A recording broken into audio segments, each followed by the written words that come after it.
I'm not a scientist. I'm not an expert in footballs. I'm not an expert in football measurements. I don't want anyone rubbing them, putting any air in them, taking any air out. To me, those balls are perfect, and that's what I expect from a show. I can't hold on to football. It's so goddamn hard about holding on to it. T minus 2 games until the fantasy regular season is finito. The 2023 fantasy postseason starts in 3 days. Are you going to go out in the postseason like Justin Jefferson did this past week? Or are you going to continue steamrolling your league like the 49ers and the Cowboys? Either way, all you can do now is get ready. And tonight, here to help, we have none other than 1/4 of the Sports Junkies on 106.7 The Fan, the man in the box, poker and fantasy DJ extraordinaire, Army's finest, John Cakes Auville. Welcome back, Cakes. What's up, boys? Thanks for having me. Appreciate it. Good to see you. So glad you could come on the show. For those who don't know, this is your second appearance. You came on last year as well. Help people wrap up their fantasy season and into the playoffs. We're doing the same thing this year.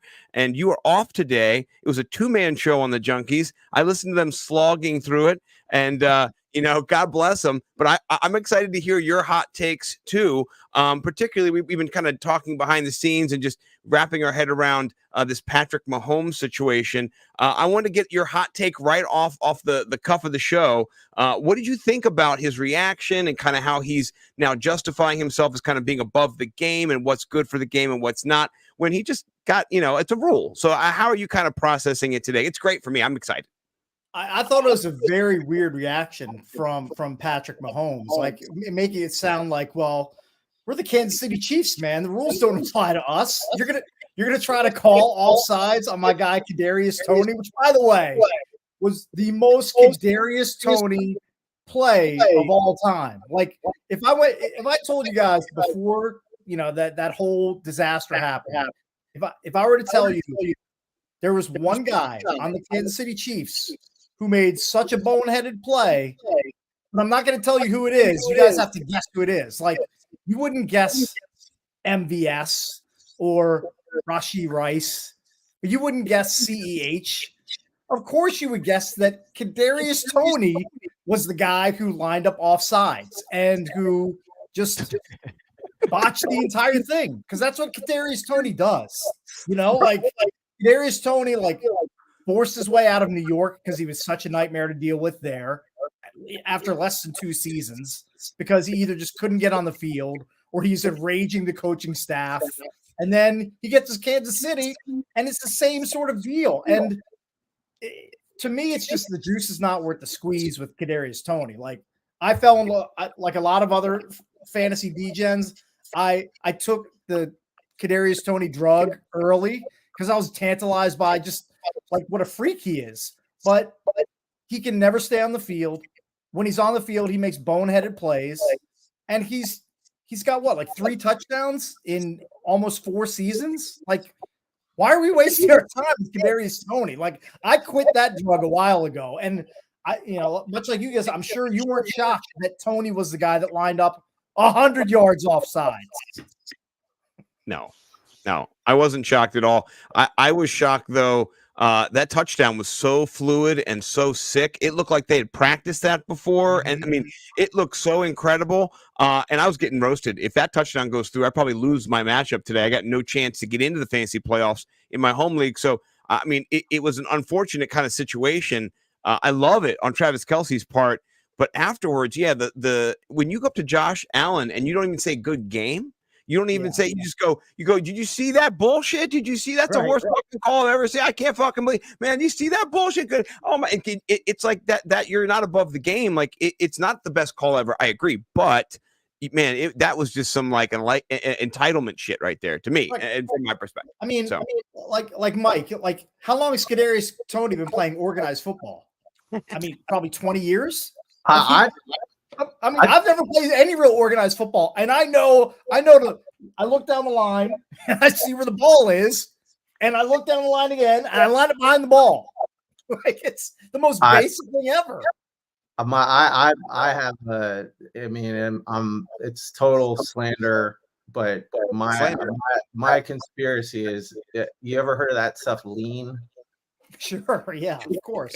I think he's got a lean habit. Like I mean, he's got like a Jamarcus Russell like lean habit. It's the only thing that makes sense for like how talented he is, right? Yeah. How much he gets injured. Like, I don't think lean is good for recovery. You know what I'm saying? Like, it's not. Okay, lean is it's not good for your hamstrings. I'm positive. I'm not an expert. I'll be honest, guys. I've never. I mean, I dabbled with the weed back in college. Who didn't? But I never messed with the lean. But I'll be honest. It sounds pretty good. I mean, let's be honest. It's like Sprite. Like, it sounds so yummy. Like big dose of codeine, and then you pour in like Jolly Ranchers. Right. I mean, that sounds pretty good to me. Jolly Ranchers. I guess I can understand why people get hooked to it. Right. Dude, my 6-year-old would love lean. Your 6-year-old needs like the lean junior. It's like just a small dose. Yeah, I mean, that's basically what he eats minus the codeine, like every day, you know. Yeah, sign me up, man. Yeah. Right. That's all hearsay and millionaire fodder. But there's an element of that that's just missing, and I feel bad for Kadarius Toney 1. Because he's going to get just a bunch of hate from people who just are disappointed. You know, I don't like the backlash and the hatred, but then I don't feel bad for Patrick Mahomes, and I don't feel bad for his wife either. His wife, you know, she likes to drink in the box. You know, I mean, who doesn't? She gets a little tipsy. She zooms in on the ref at the end of the game, all tipsy like that, and does a video, and then puts MVP and puts it out there. And so, like, it's a family affair here. Everybody's pissed at the refs. You know what I mean? Like, this is a real conversation. I'm sure she's calling up Britney Spears like, oh my God, did you see that? Yeah, that happened. Like, Britney, I know. Fuck them, Britney. Like, this is happening right now in real life. So it's just, to me, Spears, I think you're getting your pop star. Are you like 10 years behind? No, I'm sorry. Brittany Mahomes is calling Taylor Swift. I'm sorry. Maybe maybe Scott's on the lead. I'm just going with some. I'm just going with some Sierra Nevada, my friend. Yeah. No, my long joke. No, Brittany Mahomes. Sorry, talking to Taylor Swift, not to Brittany. That'd be Brittany. That'd be double Brittany. No, but we can all just agree that the great thing about Taylor Swift being at all the games, and look, I'm a Swiftie. My wife and daughter are big time Swifties, so I'm a Swiftie by association. The great thing about Taylor Swift being at the games, to me, is that she has eliminated that zero Jackson Mahomes from getting any sort of airplay or airtime. That's a win for everybody, in my opinion, whether you're pro Taylor Swift or not. Like that, to me, that's a win for everyone. Yeah, I liked how in the beginning it was a bunch of like Taylor Swift is putting Travis Kelce on the map jokes, which were jokes, obviously, and then it was a lot of like, well, we gotta get Taylor Swift in every shot and stuff like that. And we kind of like, okay, got enough of that. Last week or 2 weeks ago, they panned to her during the non-call of the pass interference near the end of the game, and you could see her just mouthing like, "Oh, fucking come on," you know. Right. And someone wrote a tweet and they're like, "We've got her." You know what I mean? Like the NFL's got her. Like, it's not the other way around. It's not like, oh, Taylor Swift's got the NFL. Like, she's in a box cussing and yelling and screaming at refs. Like, we win. Like, the NFL, we took on Swift and we merged into this like beautiful thing where now she hates the same people we hate, the refs. Exactly. You know, so I think it's all beautiful, and I'm excited for the rest of the season. It's drama. I mean, that's what it is. This is the male soap opera. It's what we built. I'm wearing a jersey indoors. I'm a huge asshole. You know what I mean? So, I mean, this is all awesome. And that wasn't the only thing that was awesome too. The San Francisco 49ers, Mike mentioned them. I wanted to touch on them real quick before we kind of get into the show. What a just a curb stomping that they're putting on people, from the Eagles to whoever comes up next. Seattle, man, Deebo Samuel is just, I mean, he is sexy as fuck again. If the kids are saying those words, I think, together in the sentences. But holy shit, they look unstoppable. And I laughed at the Brock Purdy MVP graphic that the team put on as they showed him first in every little thing. Because a lot of the yak is, show him first in yak after the, yards after the catch. But man, he is playing well. He knows where to put the ball. He understands the offense, and he could have his team in the Super Bowl. That's MVP level shit. So yeah, he's crushing. I mean, like, just his numbers are crazy. And look, I rewind the tape a little bit. I'll admit it. I'll go on the freezing cold takes. I was a big old Trey Lance truther back in the day, but I mean, it's obvious.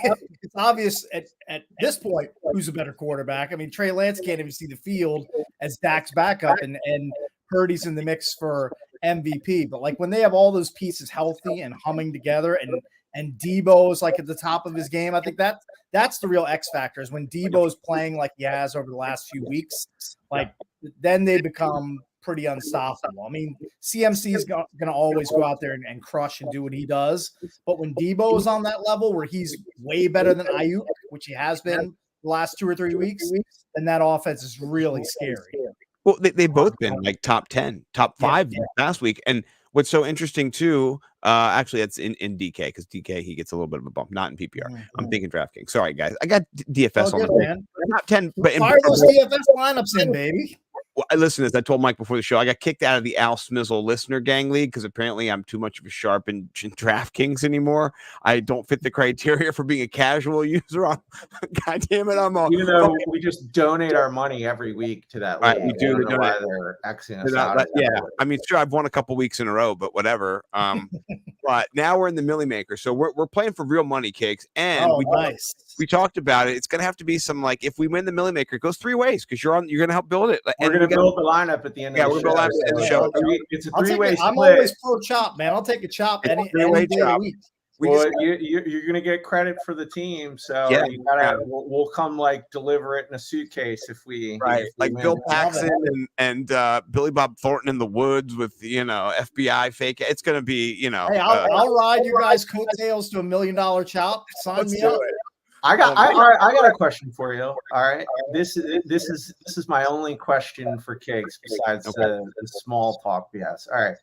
So you play DFS, I know that, right? You do you ever do Millie Maker lineups? I mean, I'm a small fish, man. I'm not like Stacks and Cash over there. I don't have big dollars in my DraftKings and FanDuel accounts. But I probably max out at like, I don't know, $5 or $10 lineups. I don't really go in the nosebleed stakes. Yeah, so you don't do a Millie Maker lineup. Pretty much no. That would stress my. It is a little stressful. Yeah. Oh, Cakes frozen. Cakes is frozen. We good now? Yeah, he's so stressful. He froze for a second because it was talking about the. This is what I want to know is like, all right, so you're not. What's the most you like can win in the tournaments that you play? Like, what are you shooting to, like, if you won first prize? I mean, most of the contests I enter probably like 25K total, maybe 50K total. Okay. So, I mean, it's not going to be a huge score, even if I were able to, okay, that's fine. This still allows me to ask the question because every week I play a Millie Maker lineup, and every week this is what fantasy does to you, and this is why you play it. You and it's this weird slide where Sunday morning after I build my lineup, I imagine what I'm going to do with my $1 million till it slides all the way down to, can I win $5? Can I know? Well, see, that's the funny thing is I never I haven't been playing DFS forever, like since day one, but I've played enough lineups where I realize that I'm basically just doing it for fun, for entertainment, for a sweat. Like if I win $2 or $3 on a $1 entry or $2 entry, to me, it's like, hey, I won a few bucks. I had some fun doing it. I had some fun putting the lineup together. I never grasp at winning the whole thing because I've So never. you don't have imaginary scenarios with what you're going to do with your 25K if you win it. Like, Oh, no. Like if you've ever listened to the Junk Show, which I'm sure I know you guys have over the years. oh yeah. An evergreen topic is what would we do with a huge lottery score? Like that's Right. we do that all the friggin' time. That's like 10 times a year, like every year. Yeah. Okay, so 25K, what are you doing? What are you doing with I win 25K. Yeah. I mean, is it 25K tax free? Am I chopping half with the tax man? Well, you gotta pay the IRS. I mean, you can go the Kadarius Toney route if you want. All right, so I got like 13 or 14K coming my way. I guess that's probably right. Yeah. What do I do with that? What do I do with 14K? Go to Florida. That's where you take it out of your account in, so you get like no, That's a good point. Never really thought of it like that. Go somewhere You know, where I probably take a night. Like I probably take that money and just take like a nice trip with my family. It's probably because like, I mean, 14 grand is great, but like, what? I mean, It's am I a gonna trip. go buy like half a car or something? I mean, Right. what am I It's a going to do? trip. Like, you know what I mean? Yeah. Like No. take a nice like trip to like Hawaii or go to Europe or something for 10 days. Yeah. You know, probably still like go in my pocket for part of it, but that 12 or 13 grand would go a long way. Right. Yeah. $5 grand. You know, $5 grand. yeah, you got to go to a place where you can gamble for sure. Yep. Or there, Exactly. Turn that 5 grand into like 30, 35, Right. 40. sports betting, the whole thing. Yeah. No, that was a good question. My wife would get some of the money. Unfortunately, I feel like there'd be a wife tax on my money if I won it, and my kids would get braces if I won that money. So that's a good spend right there, man. Orthodontics are freaking expensive. Trust me, I know. They want you to pay up front too, which is kind of like nowhere else in the business. So they're like, listen, we're gonna need all that money right fucking now. Right. Like, you haven't done anything yet. By the way, like one of my kids' orthodontists, he didn't care. He didn't even try to hide the fact that he was just raking in the money. He was basically doing this to everybody. I hope I can do that. No, you're good. Yeah, he was doing this. He would pull up in like a Porsche 911 convertible. Like he just didn't give a shit. He's like, I'm charging you guys way too much money for this dental work, and I've got a $95,000 car here to prove it. You know? I use super premium leaded gas. Yeah, it's a good racket. Oh, for sure. So Yeah, all right. that's where all the money is in the racket too, right? Right. Like that's how you make the money is you just jizz up when you see somebody walking in with just like snarl tooths in their mouth. You're just like, yeah. Yep. Yes. Gonna make some cash here. Oh, man. More money coming in. No, that's a good transition because right now we're trying to make cash in the fantasy playoffs. We do have a waiver wire to get to. We've got waiver wire, elevate, mitigate, eviscerate, little DFS stacks of cash, X-rated, get you out of here. Try to do it around an hour, right? We'll see how we go. Before we get into it, let me make one brag. My podcast partner Toots. All right, check this out. In the 5 leagues, the Fantasy Millionaires are in together. The Fantasy Millionaires have secured 6 bye-week teams in 5 leagues. So, I like that. Fantasy Millionaires. Yeah. And I know in 2 leagues, I am a number 1 seed. I know that in the Crab Cakes League, which I'm the champ twice in, which Cakes is in, and you might be in the playoffs. I'm not sure. We'll see how. That's the only league I'm going to miss the playoffs in all my 8 redraft leagues. What about you, Money Metal? Are you going to be in that playoffs possibly for the Crab Cakes? It depends on if there are 6 teams making it or 8 teams. Because if there's 8 teams, I'm in. I think if it's 6, I don't think it's looking too good because Evan Engram scored like 32.5 points against the team yesterday, and that's no bueno, man. If you're facing a tight end that scores 32.5 points, you're generally not going to win your matchup. No, you're not at all. So, all right. Well, let's jump in. We're gonna talk about the waiver wire here, and if you are in the playoffs, or if you're thinking you're gonna win, and you've got a kind of a situation where you need to pick up a quarterback, Who are you leaning? I'm gonna go with Money Metal Cakes first. We'll kind of run through each. Someone can give us a little bit of the QB scoop. Who you're grabbing here, and this is our home league, so some of the players will not be available or will be available, but we'll pull up the rostership of the players to kind of see where they are overall in ESPN. I'm throwing it to you, Cakes. Who's your guy? Just like a waiver wire guy. Yeah, who's like for the QB, who's somebody who you would grab off the wire if you're in need of a QB this week? So Matthew Stafford, Joe Flacco, some of those guys are available. Who are you leaning towards? Low hanging fruit is obviously going to be Matt Stafford if he's out there, because he gets to face the Commanders. We saw what he did yesterday against the Ravens. With the uptick of what he's done in the last 2 weeks. I think he has 5 touchdowns in the last 2 weeks. You can correct me if I'm wrong on that. And like we were worried about the Rams had to go on the road at Baltimore, 1:00 kick, bad weather, and Stafford went out and was just shredded. We've seen how bad this Commanders secondary has been, even though they drafted not one but 2 guys with their first 2 picks in Forbes and Quan Martin. And their defense has gotten worse. So if Stafford is out there, of course you're going to grab him. And it's hard to dispute too what Flacco's done in Cleveland. Right. I mean, this guy was just working out, like throwing the ball to his brother like 2 or 3 weeks ago, and he's been the best quarterback they've had in Cleveland all season long. Yeah. So those are 2 great spots to grab a quarterback, especially if you're in a shallower league. If Matt Stafford's there, he's got to be your top guy, because I mean he could go for 3 touchdowns and 325 against that Commanders secondary. I mean, the Commanders took a week off, and they still have given up almost the most passing yards. I think they have given up the most. Yeah, they're week off. They still give up the most passing yards, and they've given up the second most touchdowns with 20. I mean, that is a shit ton of touchdowns, by the way, in case you didn't know. That's ridiculous. So didn't they lose Jamin Davis too?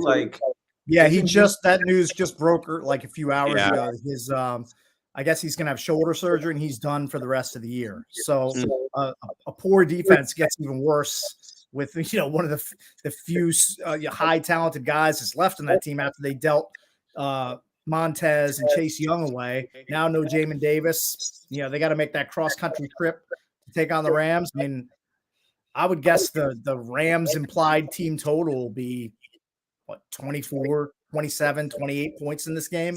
Yeah, they're going to roll them. I could just see the wheels falling off. You're losing your head coach. You already know that. He's a dead man walking, and he should be. Yeah. And then Eric Bieniemy, he's grasping at a head coaching position. He's trying to power grab, I'm sure, wanting to show off for Josh Harris. And then the offensive players, they want to get theirs. Terry McLaurin, he can relate, by the way. I saw somebody put out the Terry McLaurin last year when he got called in a game that was a playoff basically game for the Commanders then to get into the playoffs. And he even checked with the line judge, if you guys remember, and asked if he was okay. Yeah. And he said yes. And then the MF threw the flag on. That was egregious compared to the Tony thing. So, but yeah, I think Washington, they are just put a fork in them. They're so done. I think they're going to give up 100 points this week. Yep. Yeah, I don't see any way they come out of the bye week and have things fixed. And we saw what happened when Ron took over the play calling against Miami. I mean, they hung a 45 spot on him, and Tua didn't even play in the fourth quarter. Right. I mean, they shut that offense down and still scored almost 50. Yeah. It's not going to be good. Collins, how about you? Anybody else besides you? You're singing Brownie's praise last week, and check him out. He was the second quarterback. Jake Browning, I think also, definitely worth the ad. I mean, I have a team that's in the bye, and I sadly lost Joe Burrow and been playing QB carousel, and Jake Browning actually is unavailable in the league, and I'm so bummed because I would be going after him. But thankfully, I have Stafford, but. Stafford, Gardner Minshew, Flacco, and Browning are the only people I think worth, taking a chance on in the playoffs. Yeah, no, I'm with you on that one. Switching over to RB, there's a few RBs available. What do you guys think about the resurgence of Jerick McKinnon with Pacheco out? Are you guys getting a little McKinnon fever? He's from rostered, I think, in about 36% of leagues. He is available. What do you guys think about him in that offense? I think he's more of a full PPR guy. Like I don't think he's ever going to have the obviously full running back carry role. You just hope that, Mahomes finds him down near the end zone. If he's not throwing to Kelsey, that hopefully he's throwing to McKinnon. Like, you would like to have him with a floor of like 10, 12, 13 carries, but I don't think you're going to get that. I think you're just going to hope that he gets there from the receiving game. I mean, I like having him as a piece. But I mean, I don't think he's a guy that you're going to want to really lean on in the fantasy playoffs. Like, he's nice to have. Right. And if you're really thin, he could be like a desperation type of play. He got into the end zone this past week, but like, is that sustainable every week? Like, at the end of last year, it was. I just don't know if you see a repeat of that this year.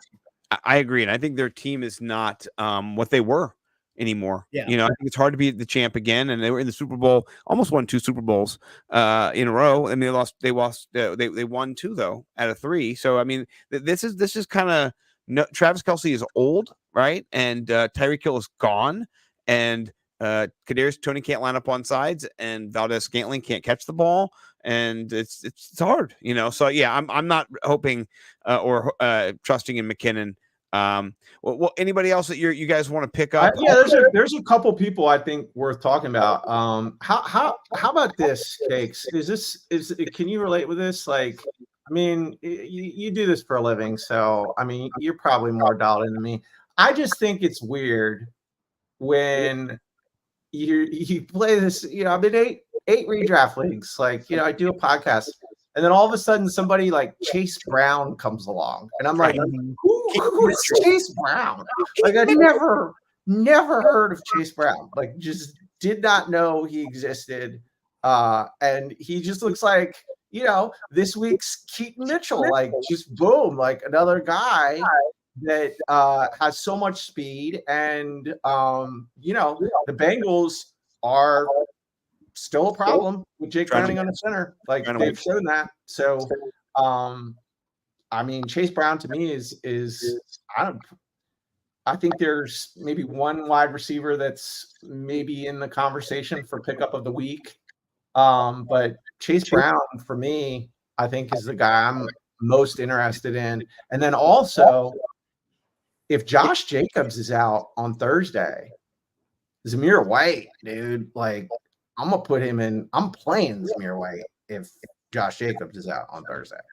Yeah, and you made a perfect comp to going back to Chase Brown is Keaton Mitchell. Like, the dude has explosive playmaking capability where he can bring it 75, 80 yards if he gets his hands on the ball. The problem is he doesn't have he has to split with so many other guys, Keaton Mitchell's got to deal with Gus. He's got to deal with Justice Hill. He's got to deal with Lamar, who's going to run for 60 or 75 yards. So, like, again, you like having that guy on your roster. You like his potential, but do you ever feel great about putting him in your lineup? I was considering putting Keaton Mitchell in this past weekend in one of my leagues, and it came down to him or Dustin Hopkins in a full PPR. And Hopkins is another one of these guys where it's like, I never know when to play that guy. DeAndre Hopkins. Yeah. Because I don't like, he's attached to Will Levis, and it's just hard to trust that. But it's also hard to trust Keaton Mitchell with the role that he has. Like, if Brown's role keeps expanding, then you're like, okay, we have something here. But if he only has 8 or 9 touches, it's hard to get there on that limited number of touches sometimes. But if Jacobs is out and Zamir is in, he's going to get 20 touches. Right. You love that. I mean, you love that sort of role and that sort of exposure. It's just it's about getting the guy who has the right usage and right role. And it's hard to thread that needle sometimes. Right, and also, Zamir is playing against the Chargers, who, man, oh my gosh, Justin Herbert injured. We didn't even mention that. I mean, it's like the third story down. Broken index finger. Is that what it was? I mean, that on his throwing hand, not good. You saw them struggle afterwards. Obviously, when we went out. I mean, just Eaton Sticks. His name's Eaton Sticks. This guy. Who are these people? Sticks better. He even has a better name. Yeah, he's eating sticks all night, man, just on the ground eating sticks. So Yeah. it's not good for that offense. I mean, even Keenan Allen takes a dent. He's dented Allen now. So I don't know, man. That team, I think they're ready to get blown out again too. So is Amir White trying to get a bag? He's a second-year player, not really had a lot of opportunity. This could be a game where he's like, I'm just going to run for the hills. So that's a nice little watch for sure. Running back wise, I don't think there's really anybody else I was looking to get. Maybe Tyson Chandler. Deonta Foreman too. Looks like that's such an annoying backfield situation, but he sort of reemerged as the guy again. So it's the dumbest situation ever. I hate that one. Watch Roschon Johnson be the guy next week. I mean, we'll see. Yeah. Yeah, see that's another tough one because Justin Fields is the guy in that backfield. Right. Justin Fields is leading that team in rushing. Yeah. So again, it's hard to unless you tell me Deonta Foreman is getting 25 carries, he's not a guy I want anywhere near any of my rosters. Right. I've done that experiment before, and I've chased the few good Deonta Foreman performances, and then I always stumble into the 15 carry for 49 or 55 yards and doesn't score a touchdown performance and no PPR points. So it's called the decimal back. You just move over his yards. You just take the point and just move it over to the middle. Yeah, it's not good. No. All right. I think those are the RBs. Wide receiver wise, do you know Odell Beckham Jr. is rostered in less than 50% of leagues? Can you believe we talked about him last week? He was the number one get last week. We told people, we said, hey, go out and get Odell Beckham Jr. In our league, he scored 20 points, right? 20.7 points. We do have a bonus for going over 100, which he did not do. So I think that's probably what he scored in all leagues, right? 10 targets. Him and Zay Flowers both 10 targets apiece. Everyone has Zay Flowers roster, but Odell Beckham, Collins, it is between Chase Brown and Odell Beckham. I'd rather have Odell Beckham. I mean, I like when you show me these ESPN stats, I want to know how many are 10-man leagues. You know what I'm saying? I'm shocked if he's still out there in any 12 or. I mean, look how he's played this year, though. He's 5, 5, 3, 5, 9, 0. So he has come on 14, 12, 17, but 6. So he's not.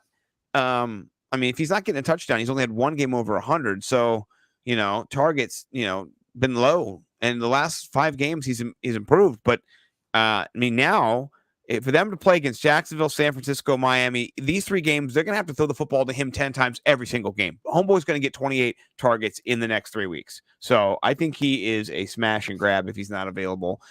Too bad for you. But if he's available, go get him right now. Yeah. I'd say there's really only 2 more. Rashid Shaheed is available in 80% of ESPN leagues, and the cheat code with that is you just find out if he's playing zone versus man coverage, because zone he's just he just eats teams alive. So if you got to do a little research, but he's out there. Curtis Samuel's close to that 50%. Then there's also.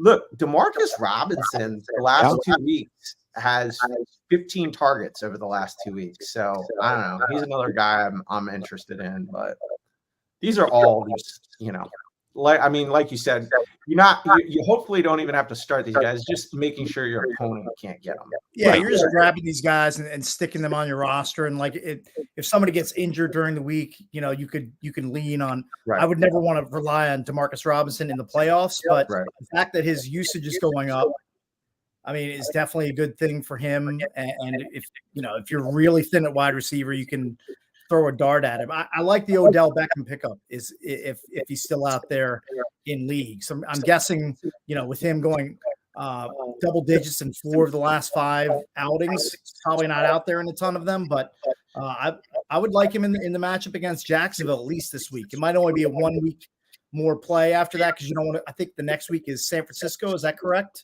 Yeah, but they're gonna have to throw the ball 100 times. That's so true. They'll probably be trailing. Yeah, game script, he's gonna just get targets. So it might be 5 of 10 for 50 yards and a touchdown. But I don't know. let's transition a little bit quickly to his teammate Isaiah Likely. He's available in 45% of leagues, so he's available out there. Even though he was picked up last week, we told you to pick him up. People are slow to listen, but he was he tight end 2 this week, or was he tight end 1? I mean, he's was up there. Yeah, I know that he scored 19.7 points on my crab cake bench because I had to rush Dallas Goedert back into the lineup. But look, I mean, if Dallas Goedert's going, I just feel like I got to get him back. I got to get him back on my squad. I can't just roll the dice with Isaiah Likely, and then I see him run like a crazy wheel route. Right, he's waving his hands, and Lamar just hits him running wide open down the sideline. Right. Yeah. No, it was ridiculous, and 7 targets is what you like to see. Yeah, that's special. That's tasty. Yeah, no, it is an 83 receiving yards too. I don't think he's Mark Andrews light or anything, but I think he's a top 10 tight end and must play kind of for the rest of the season if you are in that position. So, whereas somebody like Hunter Henry, I'm not interested in. I don't want him, but I'm interested in Hunter Henry, dude. I watched that whole sorry game on Thursday night, and Bailey Zappi was slanging. I mean, he looked fantastic. I don't know. I mean, maybe it was just a flash in the pan game, but it didn't look like it. No, I agree, but it's a touchdown dependent situation. You take 12 points away, he gets you 7 points. So I'm just saying, Kansas City's good against tight ends. Denver, though, you want him against Denver tight end. That's where you want to play Hunter Henry, against Denver, because they're shitty. Unless you've got a top 3 or 4 tight end, there aren't that many of them.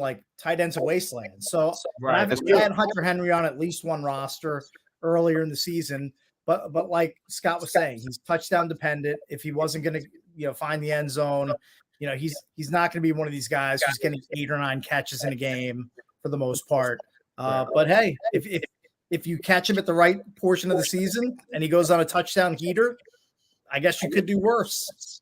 Yeah. What about Davis Allen here? He filled in for Higbee, and he looked good. Higbee's out. Davis Allen is in play as well, dude. Stafford's looking his way throughout the game. So, I mean, I'm not snobby when it comes to tight ends, man. I don't care if I've never even heard your name. If you put up a performance like Allen did against the Ravens, you're going to get my attention.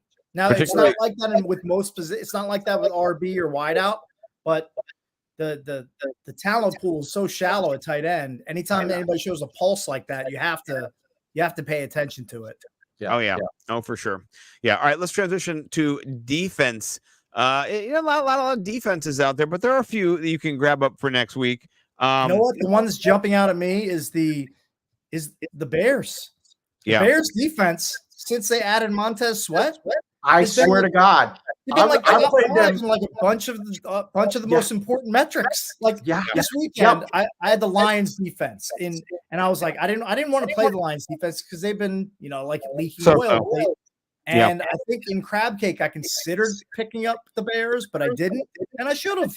I should have just gone with my single and picked up the Bears. I think they're gonna make people happy if they pick them up in the next few weeks. I'd have to look and see what their matchups look like. People want to act like the Lions just shit the bed, and I credit the Bears defense.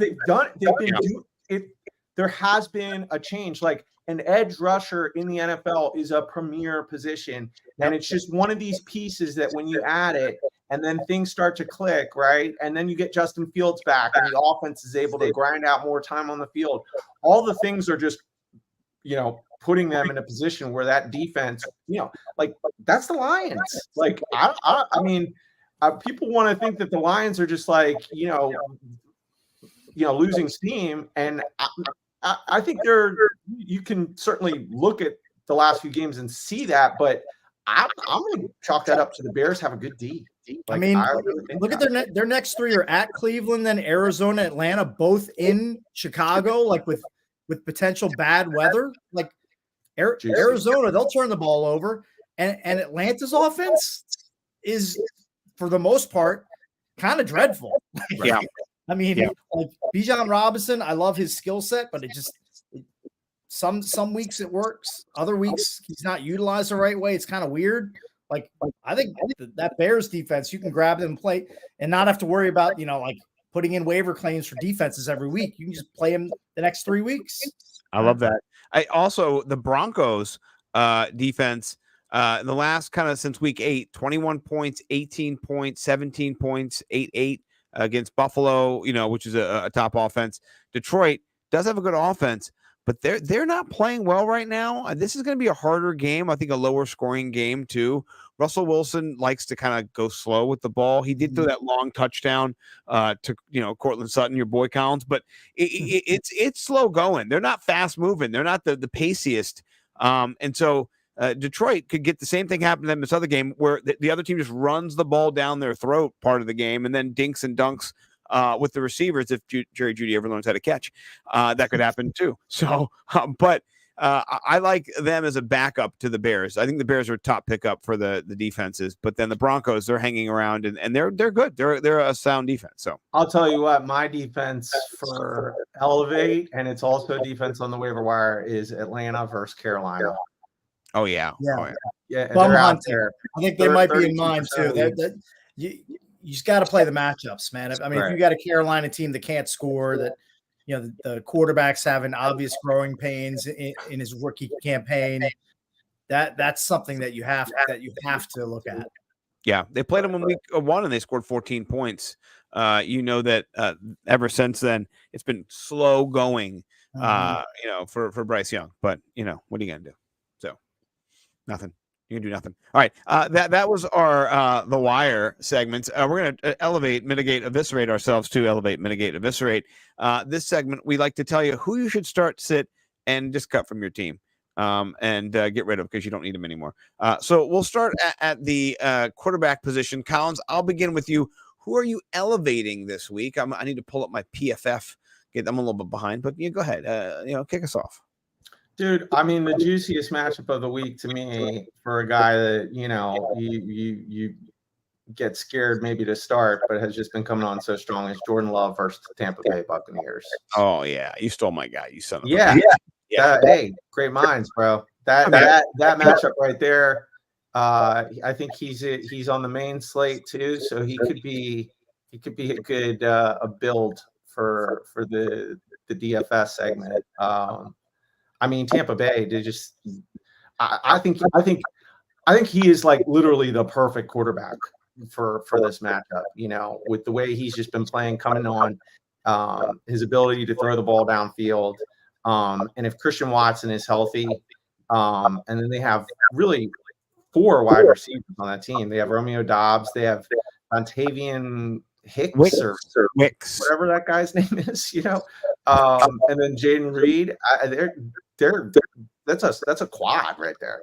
Yeah, I just love this. 40 passes, 35 passes, 40, 46. He's dropping back 54, 55, 45. He's throwing the football. He's dropping back. They can't rely on AJ Dillon. He's not effective. He's just not. He's a plotter. He's a big guy. He's Eddie Lacy 2.0.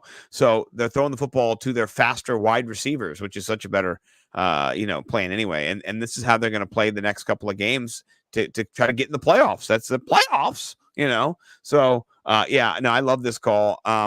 And for stealing my guy, touche. Cakes, how about you? I know you've got a guy up your sleeve. I'm going to go with the old guy, Joe Flacco. Old man for Joe Flacco. I mean, dude is 38 years old, and I'm going to steal Mike's line. He's slanging it. Yeah. 5 touchdowns over the last 2 weeks. I mean, he's brought life to that, like, kind of just a flagging offense. Got Njoku involved yesterday with 2 touchdowns. Like, Njoku was living at, like, just shallow target depth with guys like PJ Walker and DTR throwing the ball. Joe Flacco doesn't give a crap. He throws YOLO balls all over the place because he's almost 40. He doesn't care. Yeah, he rips it, and he's got 5 touchdowns in 2 weeks. Like, it's not a stretch to say he's been the most effective Cleveland quarterback this season. Yeah, way more effective than Deshaun Watson. I know it's a limited sample size, and I know that we were just hyping up the defense in the Bears that he's facing this week. But if you're in a pinch, I mean, and your quarterback's underperforming, at least grab Flacco off the wire and Right. stick him on your roster. I'm not saying you have to start him, but I don't want to face a team that just stumbles into Joe Flacco and starts him against me, and he throws for 310 and 3 touchdowns. No, both these teams, their defenses have played well, but they can give up the big plays. And so Joe Flacco, that's all he wants to do is throw the ball downfield. He wants the big plays. So yeah, no, I like this. Let's jump to RB now. Collins, who is or actually I'll start since I did last time. You guys might have heard of this guy before. He's a little guy named Ezekiel Elliott. I've heard of him. Yeah, have you guys heard of Ezekiel Elliott before? He outscored Tony Pollard last week. He scored more points than Tony Pollard scored in his whole career so far last week. That's what the kids were saying. But Zeke is back with no Ramondre Stevenson and with no quarterback on the Patriots. They're feeding him. They're unleashing the Salvation Army feed me Zeke, which is the one you want, the touchdown Zeke. And he's, he didn't play tremendously great, but he's all greens. He's 69 overall, so that's nice. But I just think you're going to have to play him now. He's going to be getting so much volume. And the matchup, it's not a tremendous matchup this week. They're playing the Chiefs, but that they're just going to have to dink and dunk and throw the football to him. Like, that's what he's good at. He's good at catching the football. He's good at moving around and getting in space. So I think Zeke is a start this week if you're playing. Yeah, I'll hop in with my running back that I love this week. I've actually loved this running back for many years. I've had like an borderline unhealthy obsession with him. He doesn't like this nickname, but I've called him this from day one.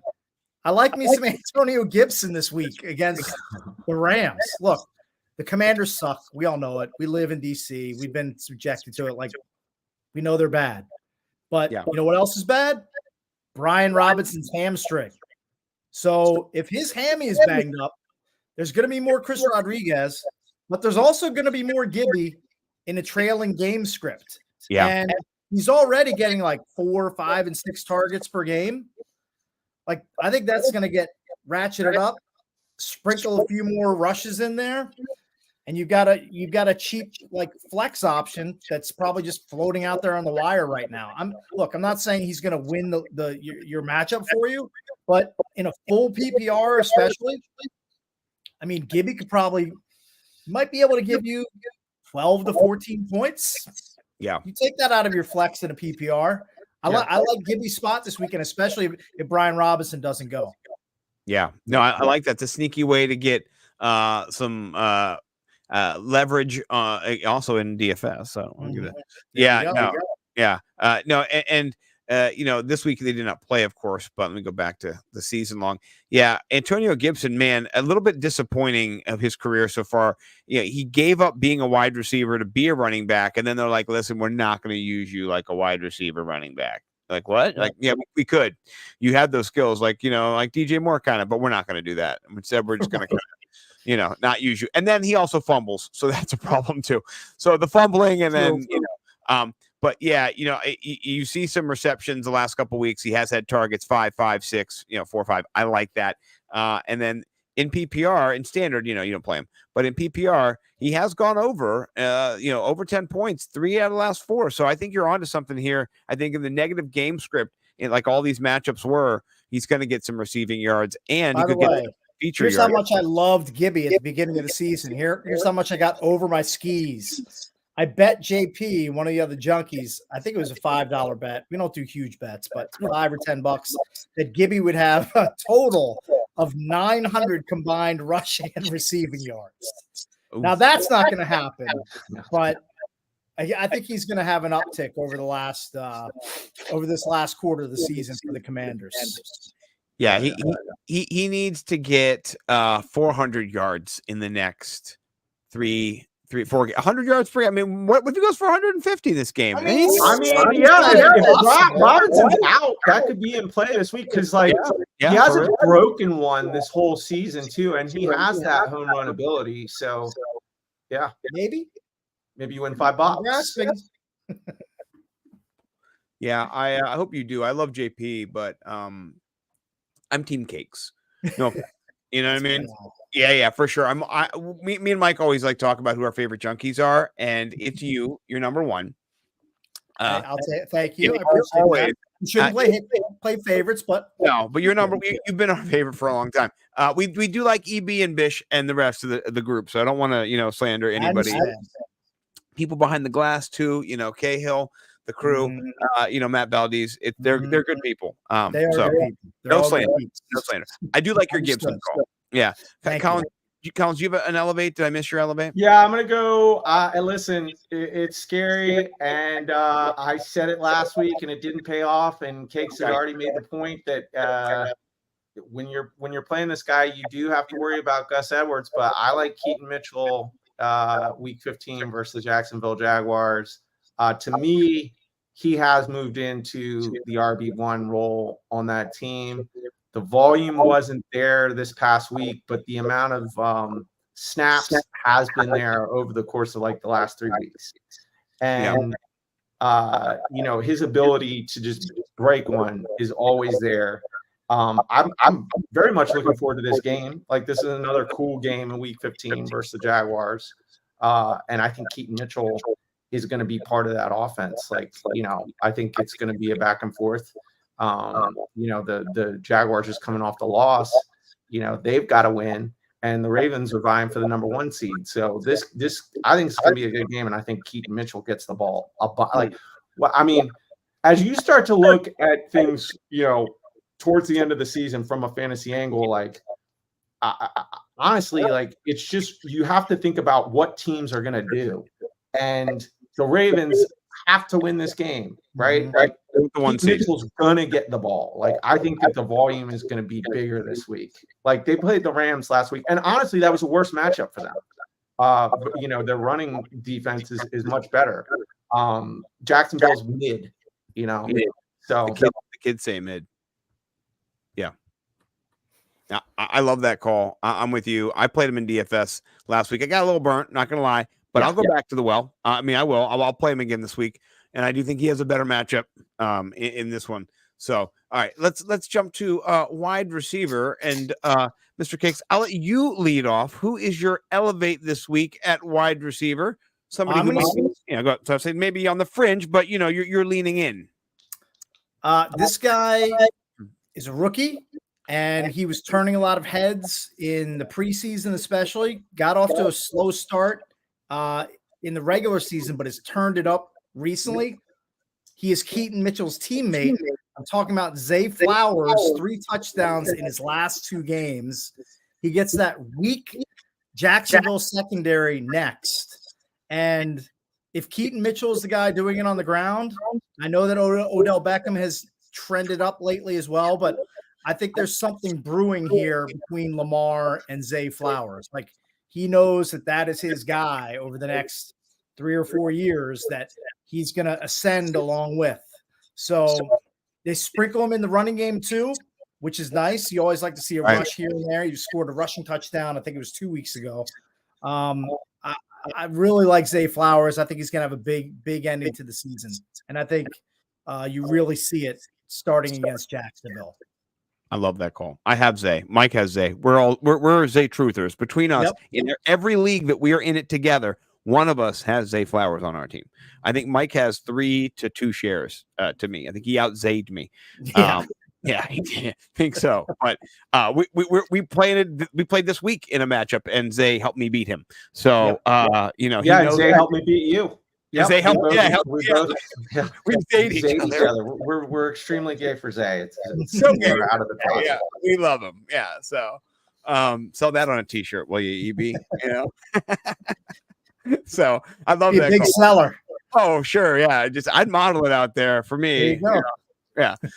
Collins, how about you? Who are you grasping onto, lifting up into the elevate this week? So it is hamstring dependent, but I'm gonna stack up Jordan Love with Christian Watson. I think if Christian Watson is on the field this week versus the Tampa Bay secondary, I just can't imagine a juicier matchup. Like, that guy is such a burner, and Tampa Bay is what are they? second worst in the league at defending the pass. I mean, in terms of passing yards, yeah. The Chargers have given up 3,705, and the Bucks have given up 3,677. So the Bucks are just bottom of the barrel. And Christian Watson, so much. It's so many fucking passing yards. Sorry. What do you say? I said it's so many fucking passing yards. Like, right. Holy shit. I mean, they made Desmond Ridder and Drake London look like Joe Montana and Jerry Rice yesterday. I mean, it was just unbelievable. Right. So, yeah, man. Wow. That's unfathomable, as you can say. I saw it, by the way, I was scanning through like one of my 4 or 5 Yahoo teams, and I guess I just forgot to put Drake London in my starting lineup. And I was scanning down and I saw him on my bench. I was like, oh my God. I did the Macaulay Culkin. Oh, couldn't believe what I was seeing. All right. The worst. I got to just segue. I just got to change. Have you seen Home Alone yet this holiday season? Everybody here? Yes, I have. I've not seen the whole movie, probably a 5 to 7 minute snippet. Okay, a little bit. Collins, have you watched it with your family yet? Your son, daughter? Yes. Yes. Okay. All right. We watched 1, we watched 2, and then we went to go. Ellie's like, let's watch 3. I was like, I don't think Macaulay Culkin's in 3. We started to go watch 3. He's not. I was like, no, we're not watching this bullshit. That's the deal breaker. Yeah, I was like, no way, we're out. I was like, Marv's not in there. Like, no. You gotta punt that away. You got to have Macaulay Culkin. You have to have Marv, Joe Pesci. And they don't understand either. The whole time Joe Pesci's like smiling with his gold tooth. Right. I'm just thinking about him getting whacked in Goodfellas. You know what I mean? I'm just thinking about Robert De Niro on the phone, just being like, hello? Right. No! He's so mad outside that diner. So bad. That's all I'm thinking about when he's just like slipping on toys and shit, or in Casino with him and his brother getting beat with baseball bats in the corner. Horrible scene. That's like one of the worst scenes in cinema history. Oh my gosh, is it? And they make him watch. You know what I mean? It's just like I don't want to derail it too much, but have you guys? I don't know how the internet just brings things up, and I just want to know if either of you guys have recently heard Joe Pesci's rap song, because that's all of a sudden. Have you guys heard Joe Pesci's rap song? Yes. Yeah. For some reason, the internet has decided to unearth Joe Pesci's rap song in 2023.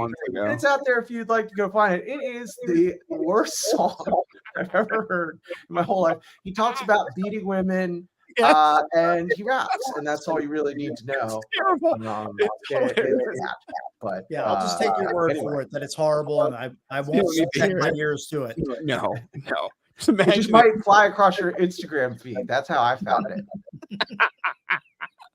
I'm sorry, I'm losing it. All right, let's get back on track. So we're talking about elevate, mitigate, and eviscerate. Right now, we're still elevating people. Wide receiver for me, dude. Call me crazy, but you're talking about Jake Browning doing better. I'm all about the T. Higgins now. I think T. Higgins is back. I think you can play T. Higgins. Before you could not play T. Higgins. He was just kind of like injured. He was middling. He's the 3rd wide receiver on the team. You can see in points, not doing great, not over 100 points. But I mean, he looked like he was back last week. So I think if you're going to go this week and roll with him, he had 2 catches for 4 targets, 72 yards. I think you're hoping that this game. Who are they playing? I looked it up before. They're playing the Vikings. They're definitely going to have to pass the ball against the Vikings. And the Vikings are not good against wide receivers. So if you scroll down here, the Vikings are mid. They're 22nd against wide receivers. They've given up 2,200 yards, 10 touchdowns. And so I think this is a good matchup for him and for them. And I think you can put him in your lineup this week. It's controversial, but my wife, she's going to do it, and we'll see what happens. She's a test subject.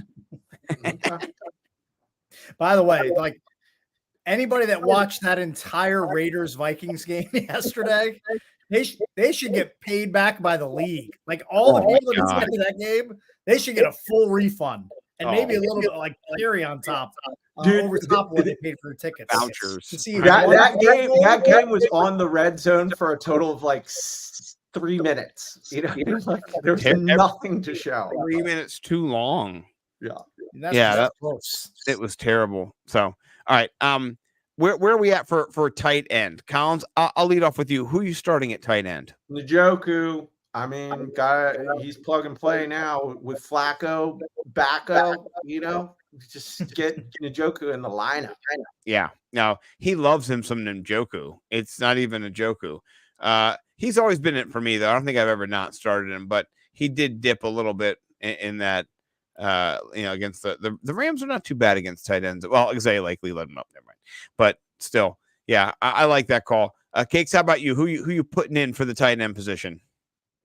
If you're desperate at tight end, which a lot of people are at this point, I really liked. I was impacted by what I saw from Davis Allen against the Ravens for the Rams. I mean, Stafford likes to lean on his tight end. If Higbee's not there, Allen is your tight end du jour.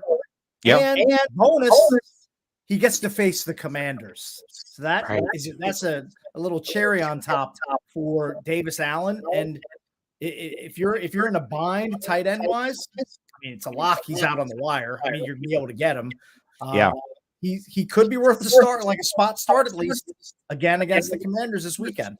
Yeah. Well, the Ravens are a top 10 defense against tight end, and he played well against them. Came up with the touchdown. So yeah, I like that. That's a good call. Like I said, the Commanders are just mega tilting. So they're going down. They could lose by 30 points this week. So I like that. Yeah. My guy, I do think I have a guy. It's Isaiah Likely. I'm likely to play Isaiah Likely against the Jags. He is just getting the target volume too. And the Jags, they're not great against tight ends. They are the people who just brought you David Njoku by 2 touchdowns. He just looked like he was, O.J. Simpson out there. No offense, sorry. He was just killing everybody. So I love that play this week. So that's where I'm going. All right, a quick defense that we need to elevate. Collins, I'll start with you. Who are you bringing up to the defensive ranks this week? I already said it. Atlanta versus Carolina. Oh yeah, I forgot. Atlanta. All right. Cakes, how about you? I'm in lockstep with my man Cash. I'm a big bum hunter, and the Falcons get the 1-12 Carolina Panthers limping in to week 15. They've dropped 6 straight games. They're not even averaging 12 points per game in that span. Bryce Young is getting sacked all the time, 29 times in those 6 games. So it's just easy money to start the Falcons. I mean, and that's not a team that most fantasy players are going to have right now or hold on to. I mean, they might get cut or they might just be sitting out there on the wire. I think they're going to be a top 2 or 3 defense this week. I love that call. I love that so much. And I think I'm just looking at ESPN leagues, 50% of leagues. So you can get them. They're available. They're on the table. That's excellent. For me, I'm going to go because I think they're going to suck a lot. And you can see the Commanders do suck a lot. They give up a lot of points. They get blown out. I think you can play the Rams defense. I think Aaron Darnold is going to tackle, our guy Sam Howell several times, and repeatedly. And that's going to segue into mitigate. And your guy, Cakes, who are you mitigating this week, by the way? Because I saw your notes. You just mentioned him, Sam Howell. Like it's not sustainable right now for Sam Howell to keep getting there by rushing. And the passing touchdowns have dried up. And you mentioned Aaron Donald. Like he's going to be hunting Sam Howell from the start of the game to the finish.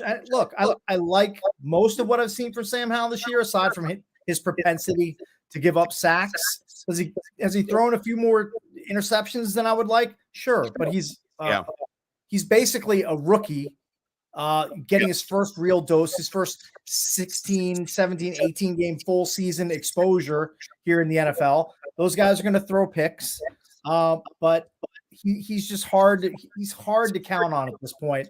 And I know that, people in the middle of the season, they were riding that magic carpet where he's giving you 23, 25, like 30-point performances. I just don't see that happening against this Rams defense. Even though I think they'll be trailing, and they'll still throw the ball a ton. That's what is in the enemy's DNA. It's what he loves to do. I would try to find a way to get away from Sam Howell this week. Yeah, I agree. And I think the next 3 weeks, if you have Sam Howell, you're not going to win. You gotta just quit. No, find a new quarterback because you got, the Rams, the Jets, and San Francisco. Oh, and Dallas, in case you're doing like one of those weird double championships. If you do one of those double championships weeks, oh my gosh, I hate those. I mean, week 18, no one does that. You're a loser. Sorry. If you're playing any sort of fantasy in week 18, I disrespect you. I don't even like playing DFS. It's such a wild topsy-turvy, So, all right, Collins, who's your QB who you're sitting this week? Dude, I'm might be sitting him every game in the fantasy playoffs is Tua. I do not like his matchup versus the Jets. Me too. Yeah, second best in terms of least amount of passing yards given up and second best in terms of passing TDs. So bad matchup. We saw this. He turned the ball over 3 times last game against the Jets. Quarterback rating of 69%. And then he only scored 13 fantasy points. I think only Tyreek and Mostert 8. And that was only late in the game when Mostert kind of ran for a touchdown up the middle. So, I'm with you. He's my sit too. And I think the Jets, even though they suck, I think they're going to be a tough to kind of. I think it will not be I think the Jets can win the game. Put it that way. I think they can actually win this game. So I like what Zach Wilson is doing compared to, Boyle McPoyle from Sunny. It's always Sunny. It was on their starting roster. That was the stupidest thing I've ever seen. I can't believe that was McPoyles are gross. They're just flat out gross. What the hell, man? Change your name and just fix it. I just can't watch the games with you on there and your name. I'm just grossed out. So I think Zach Wilson, I saw a bunch of memes of, him trying to get coaxed back into the game by Robert Saleh, and they were just like, he was like, no, I don't want to go back. I don't want to play anymore, Dad. It was so funny. So yeah, but I'm sitting to it as well. So what about RB? Cakes, we'll start with you. Where are you RB sitting? It pains me to bring this guy up because he did so well for one of my teams early, and it's just been hemorrhaging of late. It's DeAndre Swift. His targets have just disappeared. Back in mid-October, he had 10 targets in the loss to the Jets. Since then, he's had 3, 2, 3, 1, 6, and 0 yesterday. He's 3 straight games, no touchdowns. Wow. I wouldn't cut him because in week 16 and 17, he gets to face the Giants and the Cardinals, so he could be viable then, but I wouldn't trust him in the game at Seattle. It's like every time I'm looking up at the screen, I'm like, that's not DeAndre Swift. That's Boston Scott. That's not DeAndre Swift. That's Kenny Gainwell. And the touchdowns are going to be hard to come by unless he scores them from outside the 10-yard line, because that once you get inside the 10 or, God forbid, inside the 5, that he's not getting the ball. So I'm mitigating DeAndre Swift. That's an easy one. I love that. That's a bold call, and that's somebody who, like you said, has kind of led you to the promised land here. Double digit, double. Oh, bad week. Now you're saying, oh, what's going on? I can't sit DeAndre Swift. You can, and you should. I'm with you. Definitely can. Yeah, Collins, how about you? Who's your RB that you're sitting this week? Yeah, I like the call, Cakes. That's a tough sit. I'm going to sit Kenneth Walker versus Philly. The other side of the game. I don't like Zach Charbonnet's usage now. It seems to be like a 50-50 split between the two. And meanwhile, Philly is the best versus the run in the league. So even though Tony Pollard 8, that's a different offensive line, right? So I don't want. I'm going to sit Kenneth Walker if he's on my squad this week. Yeah, no, I think that's a good call. You might not like this, Collins, because I know this is your boy, but and stop me and tell me what you think. But Javonte Walker, the Lions are really good against running backs. Like that's kind of what they do right now. They don't do a lot of other good things, but they rank 3rd against running backs. They've only given up 800 rushing yards and 8 touchdowns, which is excellent. No receiving touchdowns. And so, for me, I know it's not a popular call, but Javonte Williams, I don't think that this is a game where he's going to score a touchdown. I think they're going to limit him, and so it's risky. He's been good. He's been better the last couple weeks. Honestly, he hasn't been that good. I'm with you. Like he scored his first touchdown this past week in like 2 years. Didn't they say or something like? I was like, was it that first rushing touchdown? Yeah. But he's been better though. I mean, it's hard to when someone's trending upwards just to go hold the brakes on this guy. Turn the car around. But OAR, I like that. I love OAR. I wasn't even planned either. So, but I mean, he scored 18 points, 10, 10, 18. So he's trending up. But I think, and the touches are trending up too. But I just think against the Lions, I think it's going to be a tough game. I think Detroit is going to, kind of rely on, what they always do. Their dual-headed running back system and Amon-Ra, and I think they're going to, make it a game. And I think, they might have to pass the ball a little bit more. And he gets 3 or 4 targets. That's not a lot. They got little McLaughlin in there. He gets targets.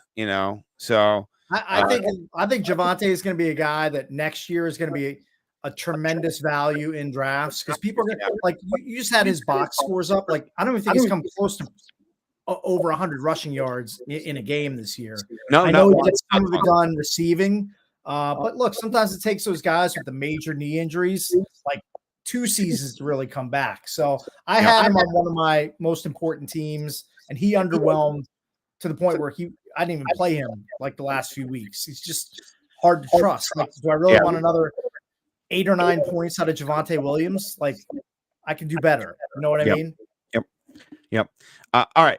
Wide receiver. Collins, let you jump in there. Who are you sitting this week? It's tough to sit a wide receiver. It's tough to sit a wide receiver. So, if you can sit this guy, sit him. But it's the same thing as Javonte Williams. It's like just so underwhelming, and just I don't like the matchup for Calvin Ridley again this week. I sat him last week, kids, and that was not a bad call. So not a bad call, and he got a bunch of targets. So, but if I can, I'm not. I mean, unless he just beats that really awesome secondary, I just see this game being, more underneath and more clock management and. If he gets in the end zone, then I'm wrong. But it just seems so dicey with him, right? In week 15, versus the Ravens. I mean, look, he's boomer bust. That's all you can say. He is DFS worthy only. If you're in your fantasy playoffs, you cannot trust him against Baltimore. And in Baltimore, it's going to be cold. Probably going to rain. Baltimore always rains here in Maryland. Whenever the Ravens are playing on a Sunday, I'm like, oh fuck, it's raining. Are the Ravens playing? Yeah, it's raining. The Ravens are playing. Commanders too. Okay, all right, fine. But yeah, no, I like that call. What about you, Cakes? Who are you sitting at wide receiver this week? Okay, let me just full disclosure. I have to give a disclaimer here. You can only do this if you have a loaded wide receiver room. Okay, but I don't love Jalen Waddle the next 2 weeks. Now he'll probably have a nice stat line tonight against the awful Titans secondary, but his next 2 matchups are against the Jets and against Dallas. And then if you make it to the fantasy finals in week 17, the way God intended it, not in week 18, week 17, he has to play in Baltimore on New Year's Eve. So his schedule, it probably will be raining while the ghost of Dick Clark is dropping the ball in New York City. Oh, yeah. But yeah, his matchups are really rough. Brutal. And look, we all know the superstar in that offense is Tyreek. Now, do you have 2 or 3 receivers better than Jalen Waddle? Probably not. But if somehow you do, you might want to show him that seat on the bench. I know it's risky, and I know he's he's a mid-level number 2 wideout with potential to be more, but I hate the matchups for him going forward. Yeah. Well, I think that's a bold call. I'm going to echo your bold call, and I'm going to say sit Adam Thielen. And the reason is that not that he's not going to get target volume. He got volume last week. He's playing Atlanta, and Atlanta's really good against wide receivers. How good you say, Scott? They're 3rd best. They're the opposite of Tampa Bay, right? They hold Mike Evans down. Mike Evans didn't do shit against them. Now they got a slot receiver issue there with Godwin a little bit, but not really. So they're under 1,600 yards, or under 1,700 yards, around 1,625, 11 touchdowns. I just think Atlanta's defense is going to make a difference in this game. And so if you got Adam Thielen, I think like you said, Atlanta's the defense to play this week. And I think Thielen, his first game against him, he really didn't do anything. If I go back to his game, I think he had like 2 catches for 2 points. And so they were all over Thielen. They knew that he was their best player, and they didn't want him to burn them. And so, yeah, in his first game, let's see what he did. He did, 2 targets, 12 yards. So, and the targets have been going down for him recently too, man. Like it's concerning. Bingo season over there, buddy. It's for sure. 7, 6, 3. He's not getting 13, 14, 13, 11. He's a cut in half. You add these up and they're getting that. So yeah, he's a mitigate for me.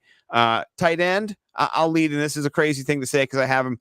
Trey McBride against San Francisco is scary. I can't trust him. It's something we've seen before. Actually, he played against San Francisco already this year, and so we already have data. And even though McBride has been a top 5, 10 tight end this whole year, when he went up against San Francisco, he had one reception for 5 yards. So I don't. It's hard to sit him for sure. I have him. He's 22, 21, 25. But then also he's playing against San Francisco. And that's, a beast team. So what do you guys think? Am I crazy to sit him now? You're crazy. I'm not sitting him. Okay. Right. Baby Gronk. Okay. All right. I'm wondering if I'm crazy to sit him. Yeah, it would be hard to sit him with his recent production. Here's who I'm sitting. Gerald Everett. I can't trot him out with, as Scott likes to call him, eating sticks, throwing the ball on a short week. I can't rely on him. And look, he's a guy that you had to pick up in the last few weeks. If like for me, for example, I had Taysom Hill. I was riding that roller coaster, and it was a fun ride until his foot gave out on him, and I was like, I got to pluck Gerald Everett off the wire, but I can't do it with eating sticks, throwing in the ball. No, you have to be able to find something better. 5 receptions for 39 yards. That's regressing. That's not good. And every time, by the way, I saw him, he was getting pummeled. He was just getting destroyed out there. Like, he doesn't know how to dodge it. Dude takes it on like a transformer. The end of the episode, you're like, stop! You got a whole other half of the game to play. So, and shocker, he's questionable. You know what I mean? Sure. So, yeah, all right. I won't sit Baby Gronk. You've talked me back off the ledge. Also, because I've got Dalton Kincaid, and he's getting, Dawson Knox again. So, it's a situation. All right, we got to get to our defenses real quick. I'm not playing the Bills against Dallas or Dallas versus the Bills. I think both those Dallas. I'd rather play Dallas than the Bills defense. But I don't know. I think Josh Allen. I think he is going to present a problem in this matchup. I think it's a high scoring game too. I don't think it's going to be a 20-17 game like the Bills just played against the Chiefs. I think for the Bills to be successful, they are going to have to score a lot of points to beat Dallas. I think this is going to be like a 35-28 game. I think Cowboys win, but I think it's in Buffalo. So that would be kind of a big upset, I haven't seen the line yet, but that would kind of be, a little bit of a shocker. But I think Cowboys do win this game, but I think you just can't play their defenses because it's going to be too much. It's too much, So I'm going to sit Philly's defense, or I'm just going to cut them because they've just been destroyed over the last 2 weeks, and I can't gamble on them flying all the way out to Seattle, primetime game. I mean, who's to say that Geno and/or Drew Lock can't carve up that defense the way that they've been taken apart over the last 2 weeks? Like, I don't fall into the trap of brand name defense. They were good at one point. I'm going to keep trotting them out. No, I'm looking for the better matchup, and I just can't trust Philly's defense right now. I mean, they've been negative 3 out of 6 weeks. That's bad. The sacks are not there anymore. Look at they were the sack leaders. They had like 72 last year. They're not breaking 30 this year. I mean, maybe 35, but I mean, it's not good. They have their sacks. And all I hear is about Jalen Carter and how amazing he is and stuff, and all he does and everything they're not sacking the quarterback. They're not stopping anybody, So, yeah, I'm with you. Collins, who you mitigating or eviscerating at this point? I guess I'm not playing Minnesota versus Jake Browning in the Cincinnati offense. I don't like the matchup this week. Even though Minnesota has really been a sneaky good defense as of late, and had another good performance this past week. They're at Cincinnati, and I just think that this is the kind of game where the Josh Dobbs-led Vikings, potentially minus Justin Jefferson, just are not able to do anything offensively, and their defense just continues to be on the field, and Jake Browning carves them up. Yeah, T. Higgins, elevate. Yeah, no, I'm with you. And Eviscerate is now coming, and I mean, dude, I think in real life, the Kansas City Chiefs need to eviscerate Kadarius Toney. Like they need to eviscerate him. They need to do that Will Ferrell in Austin Powers, where they come and they're like, "Hey, come sit down at this table," and then they push the button, and then secret. They need to lean into the lean. Like maybe he needs more lean. Like more need to do. Like just ply him with lean. Just lean him. Yeah. Now, anybody else you guys are eviscerating this week? Anybody you guys? Yeah, I'm ready to eviscerate the Steelers defense. I mean, there's no other way to put it than they're frauds. I mean, they've had it shoved on them in back-to-back weeks by the Cardinals and the lifeless Patriots offense. It's like Bailey Zappi looked like Joe Montana in that game in prime time. Like he was like surgical taking apart that defense. Like I had that defense against Arizona. I was like, well, they're going to bounce back against the Patriots. They looked even worse. Yeah, they're. I don't know what's going on with Tomlin in that defense. You cannot start them. Well, they have no quarterback. I wouldn't start them the rest of the season. No, you got to eviscerate them. They're done. It's over. It's over, Johnny. They're still rostered though in 86% of leagues. Collins, people. It's not 10-man leagues, dude. That's classic. People falling for Steelers, always traditionally tough defense. Just fall like they're falling for it. Don't fall for it. No. Don't do it. No, I'm with you. Collins, how about you? Anybody you're eviscerating? Josh Dobbs. Bye. Yeah. He's been. What do they call him? A spacetronaut or something? Yeah.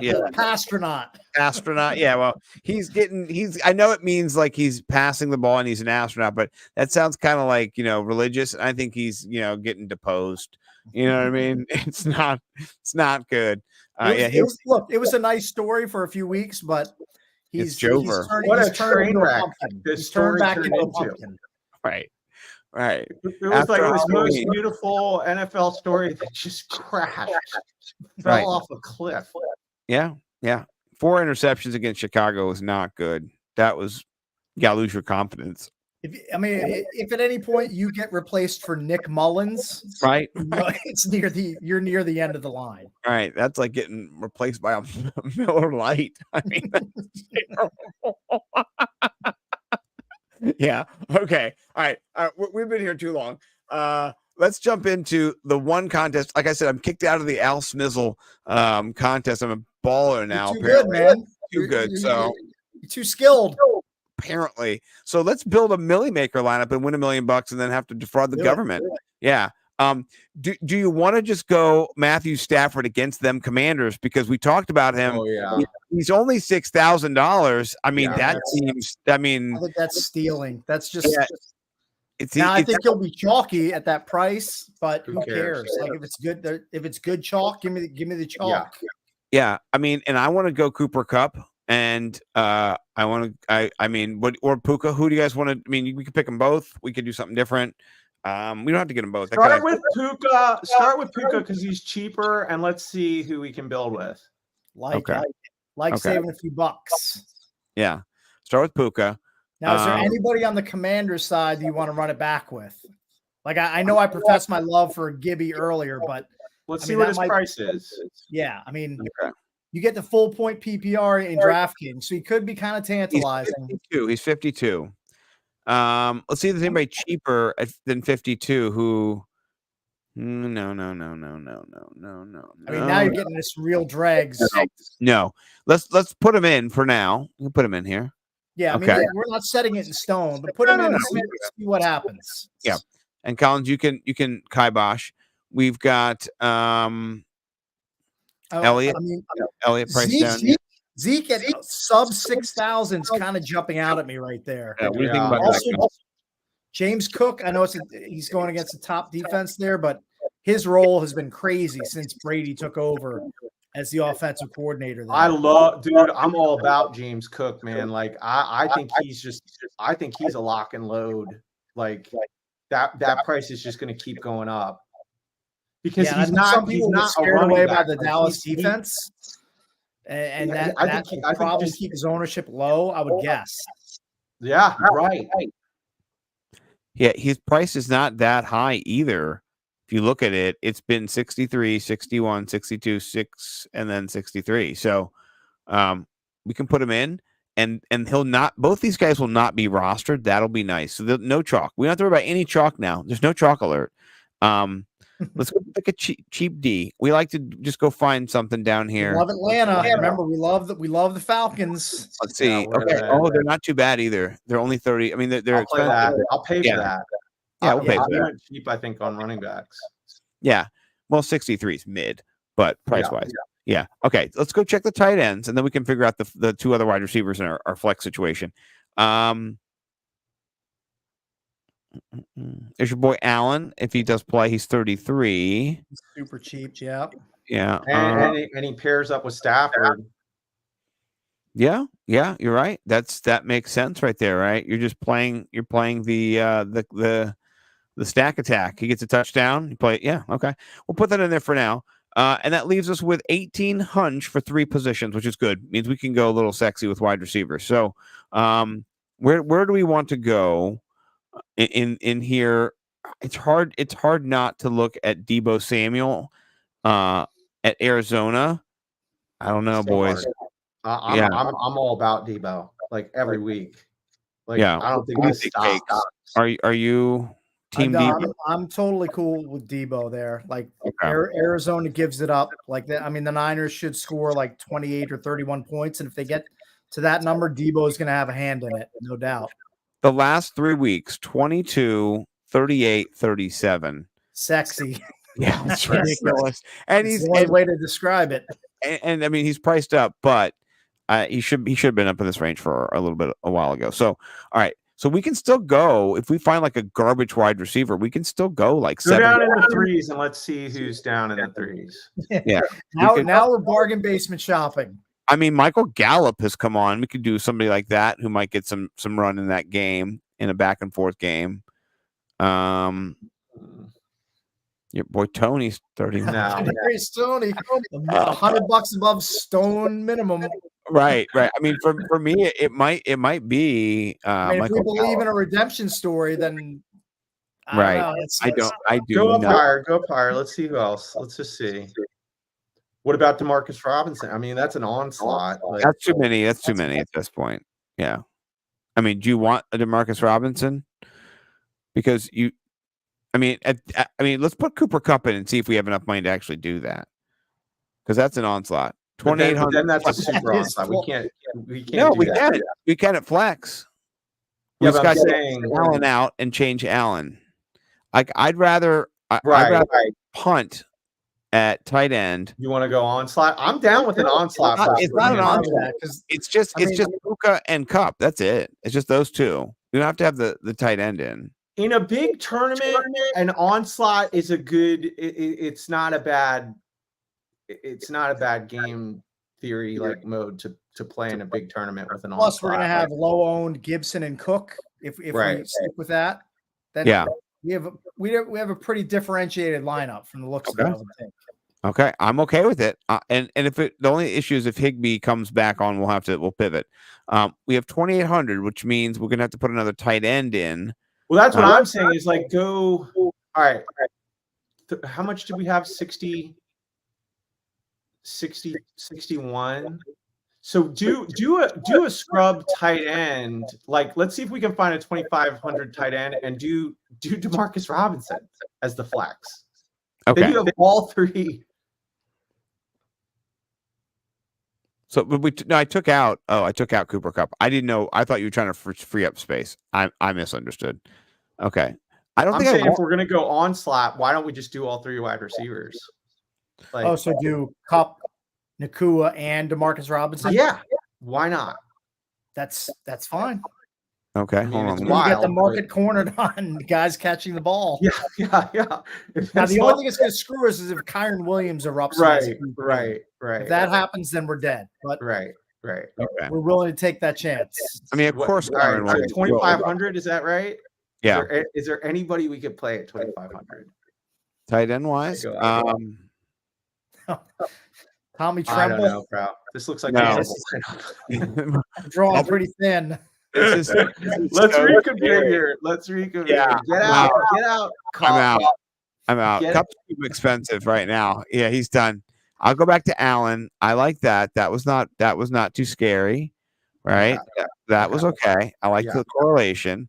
Now for I mean, if you really wanted to get crazy, we could go Ayuk No. or okay, no.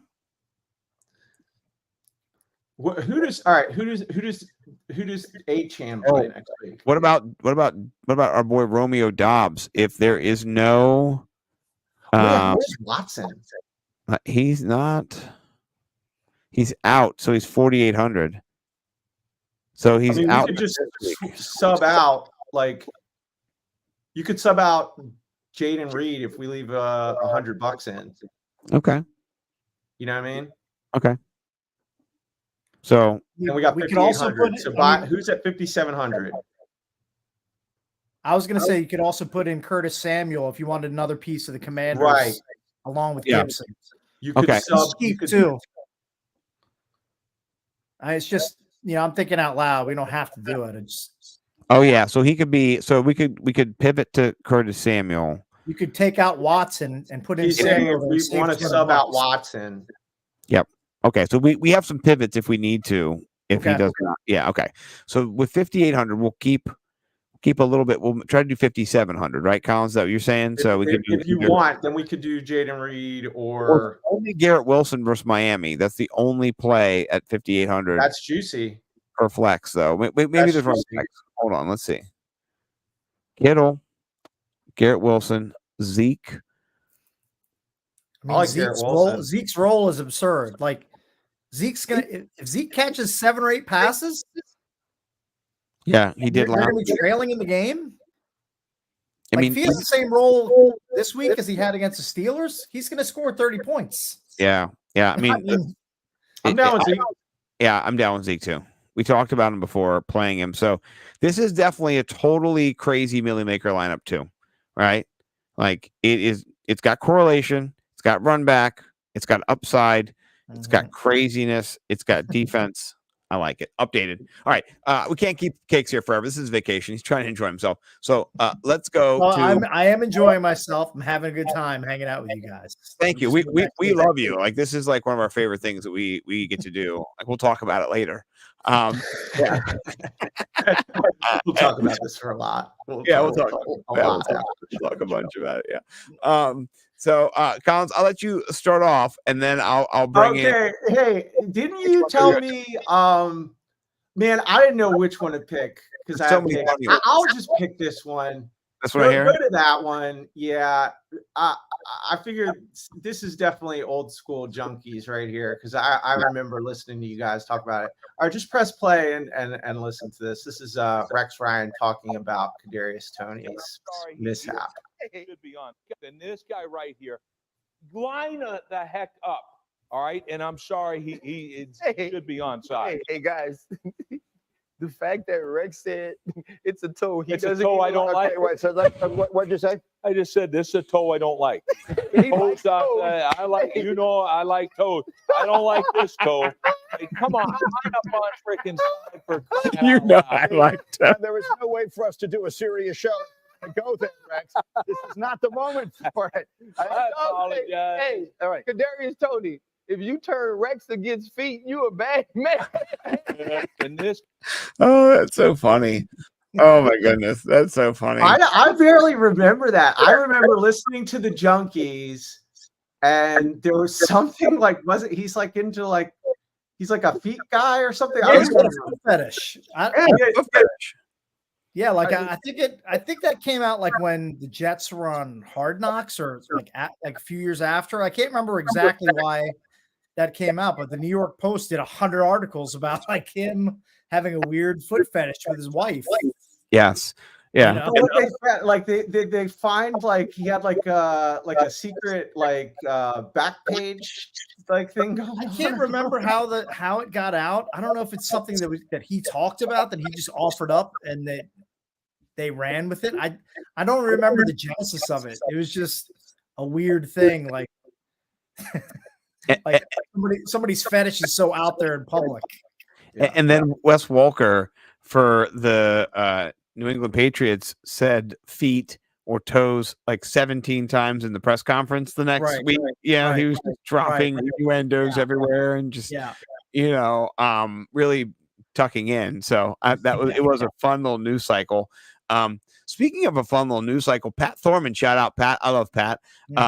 He said, this is from Cakes here. He says the Browns paid Deshaun Watson $6,571,429,000 per TD pass, 7 this season. So far, they're paying Joe Flacco $37,664 per TD pass, 5. I just love how that just makes Jimmy Haslam and the Browns ownership just look like utter buffoons for handing over that ridiculous contract to Deshaun Watson.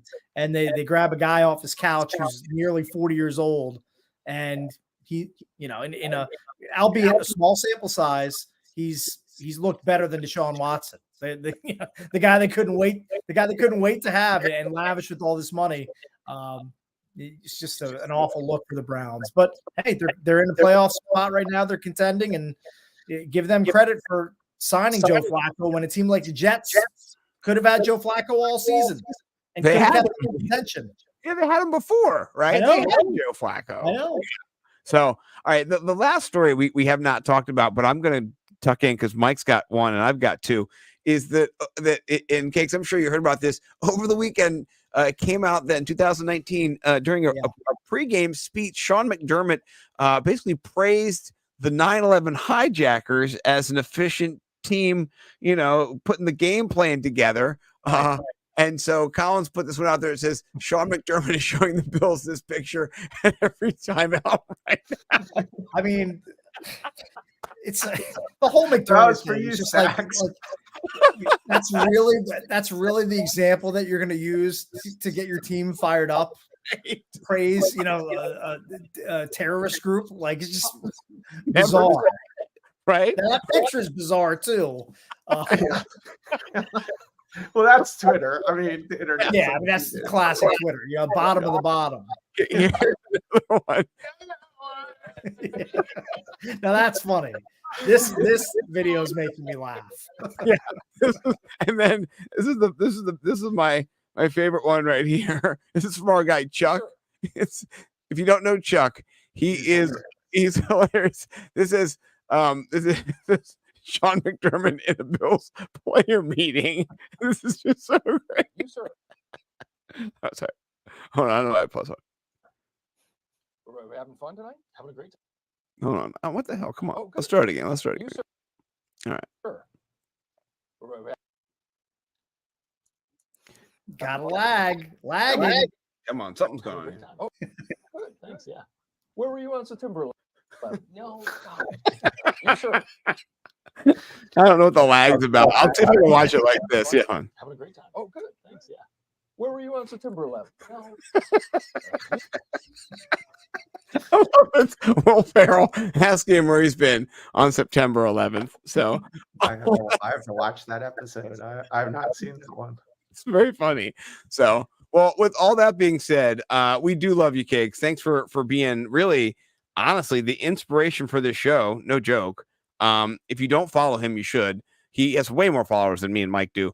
He is money So metal many cake. bots, though. I mean, if you did a breakdown, there's so many bots following me. So many bots. Now, so many sex bots. I have to block them all the time. It's so annoying.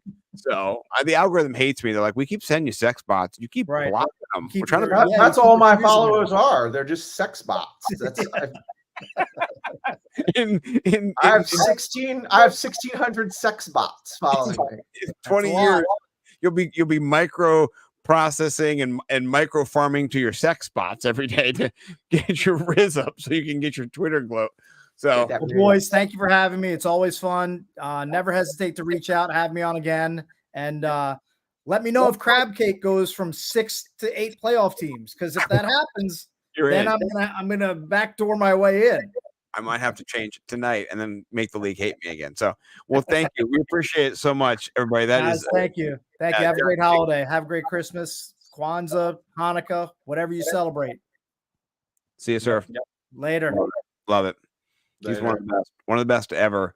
Johnny Cakes Auville, everybody. We'll see you guys next time. Collins, you want to take us out? Yep.